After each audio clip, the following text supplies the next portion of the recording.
terms of the Club World Cup, one thing that people may have noticed is that the Real Madrid that we're seeing now is different, isn't it, from the Real Madrid that we saw even last season, to a certain extent in any case. But is that because of Xabi Alonso or for other reasons? For example, no Kylian Mbappe in their starting lineup at the Club World Cup. Well, these are still the early stages, of course, so we have to caveat it with that. But I think that the last two games have been really notable. I think against Salzburg and Juventus, because we've seen a shift to three at the back. So it feels a little bit like Xabi Alonso getting his feet under the table. Now, like I said, that may be perception rather than the reality, because this is only a small sample size. This is only just the beginning. But I don't feel like it's a massive coincidence that Alonso's got in there early. The club have made a couple of signings that he was very much on board with straight away. I don't think they're complete yet, but I think you look at Dean Huijsen arriving, you look at Trent Alexander-Arnold arriving. They've both made an impact in this tournament, and particularly in that system, which I think they're both quite suited to. And it feels fresh already. Now, look, there's a lot of questions that have been asked about the Club World Cup and will continue to be asked about the Club World Cup. Now, Real Madrid have always been, as an institution, very much on board with this, of course. They want to find new ways to make money, and we're very aware of that, and they've made that very clear with the way they've approached concepts like the Super League in recent years. And, of course, they feel that their whole raison d'etre is to be a global superpower, so therefore they feel they need to hit hard at this tournament. But on the other hand, we've talked so much about what a pain it is for the players, how they prefer to be on holiday. Don't take any of that back. But on the other hand, when you're in a situation like Xabi Alonso and you want to make a change, and quite a big change, I think this feels like quite a good landscape in which to workshop it. Yeah, and in some ways, probably it's almost even better for what you just said, Andy, that you've managed to get some of the new signings in right away. Because if anyone is going to give you that extra bit of energy and will at the end of a really long season when everyone's knackered, it's the one who's just walked in the door and thinks, actually, I've got to make a good impression on the new boss. And so I think definitely, like, it's no secret, is it, that you're going to be especially seeing that extra scrutiny on players like Trent Alexander-Arnold, who I thought had a mixed showing against Juventus. Great cross for the goal, but I think there's a question there which, again, this is a great opportunity to explore that question, but there is a question there about how he's going to fit exactly as a wing back rather than a right back with license to get forward. And it's a thing that people have talked about. Does he have, well, we know he's an absolutely brilliant distributor. Does he have the one-on-one in him, that ability to always beat his man in the way that you sometimes want a wing back to do? And that's questions that now Xabi Alonso can explore during this tournament and will have not all the answers to. But to take something that actually the Igor Tudor said, Juventus, who they beat in the last game, Igor Tudor was saying what would he take from it as good things. He said, well, it's always good when you get to play against higher level opposition. Now, specifically, he said higher, which I think for Juventus right now, Real Madrid are just higher level competition.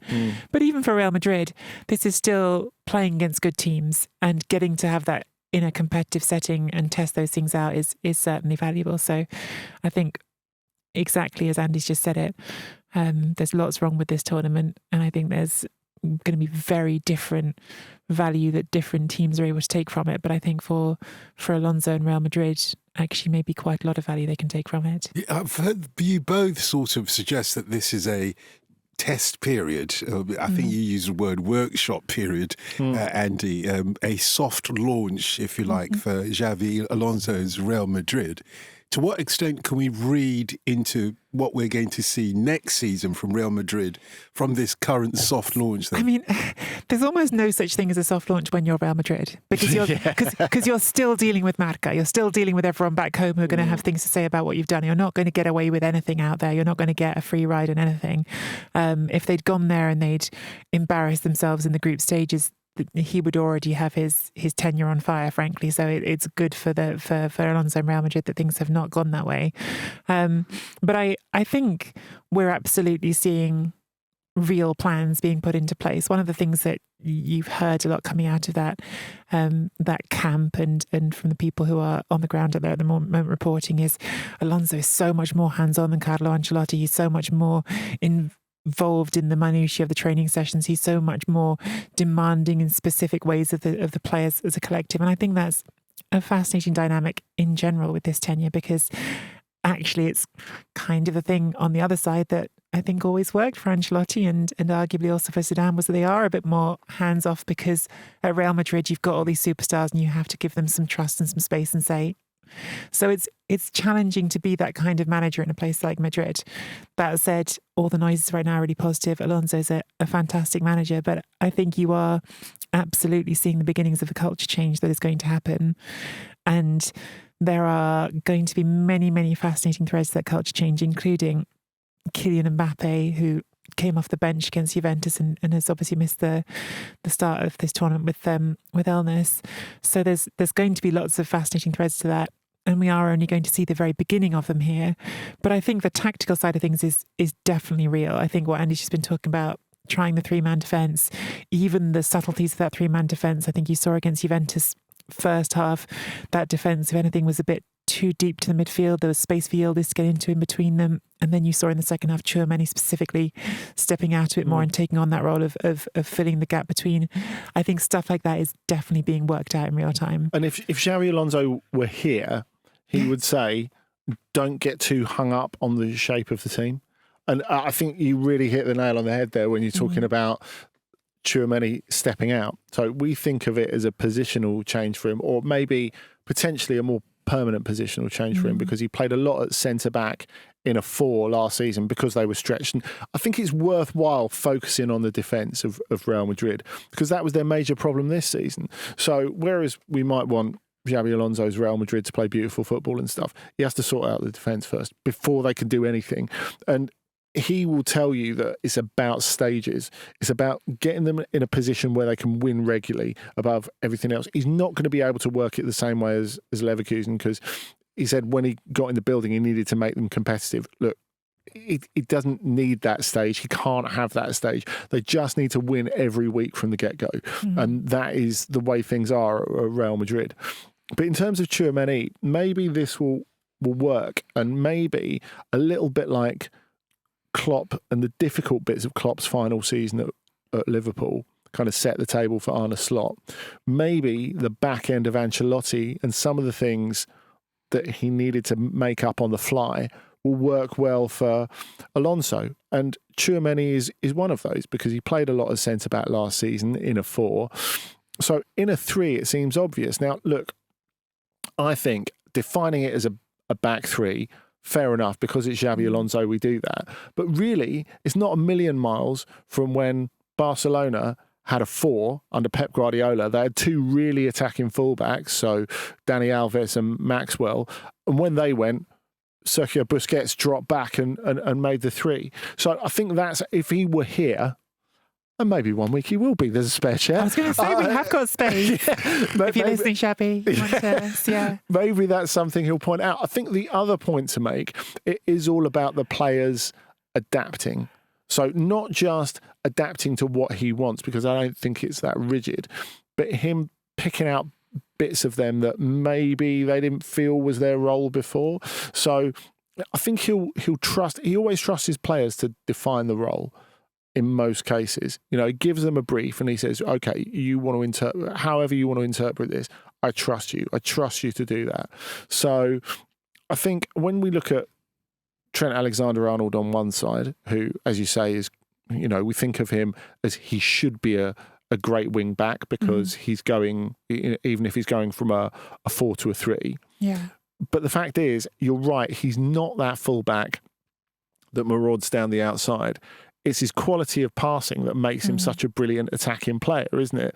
And so we've seen more of him like driving inside, actually, into a sort of more of a midfield position, which, he's spoken about and his people have spoken about. That's where he wants to be. Now, again, you've got Alvaro Carreras, who is likely to come in from Benfica. Again, a left back from a 4. But I think when you look at what he did at Leverkusen, particularly with the guy who turned out to be the best wing back there was, and the best wing back in Europe at the time, particularly in that first season, was Alex Grimaldo. And he came from a 4 at Benfica and worked really, really well as the wing back and, you know, almost a midfielder. And I think if you look at all the individual players, that's what we can do so far, I think, because we're talking about a system that's been on the road for, 2 games? 2 games at a tournament where we're not really 100% sure what the meaning of it is. But what we can get is little clues as to how they'll turn out. And it feels like a more, as you say, Nicky, a more meaningful context than friendlies, and not just because of the pressure and the money involved. But the one that's really interesting to me, and I think we'll get to Mbappe, who, by the way, I really think is Alonso's cup of tea, because he's a striker that's not just going to hold the area that a number 9 is. He's got far more mobility. He offers a lot more in the game. He feels like Xabi Alonso's kind of guy for the centre-forward position. I feel he could thrive in that position for Alonso. The real one to pick out, though, is Arda Güler so far, who has been... It's one of my favourite players, actually, after the I know he's one of your favourites. Yeah. That's exactly why I mentioned him. But I think it's quite interesting seeing him popped in a more central position and seeing what he's going to be able to do there. Is he ready now? Is he ready? Because I feel I feel he was ready from quite some time, but he had so much competition in the Real Madrid lineup. He's felt that as well, for sure. I can imagine. You know, we've talked so much about the midfield, their midfield being Camavinga, Tchouaméni, Valverde, Bellingham for years to come. Actually, is a bit of a curveball, isn't it? Seeing Güler in this central area, but it's something that is working really well for the start. I mean, that might have implications for Brahim Diaz and maybe puts a bit of a block on him in future, depending on where Alonso chooses to use him. You see, and you're absolutely right. In anticipation of us receiving Xabi Alonso here as a guest at any time he likes, by the way, in anticipation of only Thursdays, come on. In fact, actually, it's any time he likes. Come on. But he might say, never mind the system, which is fair enough. But then let's look at the components of players that he's got available. And it feels like, and has felt for some time, that Real Madrid is overloaded with strikers at the moment. You know, and there is a question mark always about Kylian Mbappe. We know that he was out of the Club World Cup because of illness. Okay, that's why he didn't start. But nevertheless, okay, where does he fit in all this great sort of legions of strikers that Real Madrid seem to have? That's where his issues might lie, rather than defence, I would have thought. Yeah, I suppose luxury problems, many might say, but the player we haven't really talked about yet, Gonzalo Garcia, making his name at this tournament and banging in the goals and looking like what everyone's saying, he looks like a young Raul, which I think is partly just what we do whenever there's a footballer who shows up wearing a shirt that looks familiar. But they have better in the air, I think it's fair to say. Yeah, but Raul has been working with him, hasn't he? And so there is some lineage there as well. And yeah, he's made a great impression. I think there is perhaps. I don't say this to do the player down. I say this for the opposite reason. Give the kids some space. There is perhaps a slight excessive rush at the moment to start posing the question of, is this a problem now for Mbappe getting back into the same? Let's let Gonzalo Garcia do a little bit more than a summer tournament before we decide that he's bumping out Mbappe from the starting 11. But this does feel, though, like it's a perfect emergence for Real Madrid, because here's a guy who is grateful to play when he plays, who can offer them something different because he does have that power in the air and he can be that fixed point centre forward. But there's no political pressure to play him all the time. So at least not yet. So I feel like in a situation where there are so many question marks, there are big players who not playing them has massive implications, and he's not one of them. You know, rather than them going out, it's a perfect emergence for them, because rather than going out and buying a centre forward for like 60, 70 million to do that job, if they can get someone to do that job and provide that something different, you know, they've been talking about looking for the Joselu type player, although, you know, Alonso's not always necessarily keen on those type of centre forwards as that alternative. if they don't have to go out and break the bank and they can just have someone there who doesn't rock the boat and contributes, that's pretty good, right?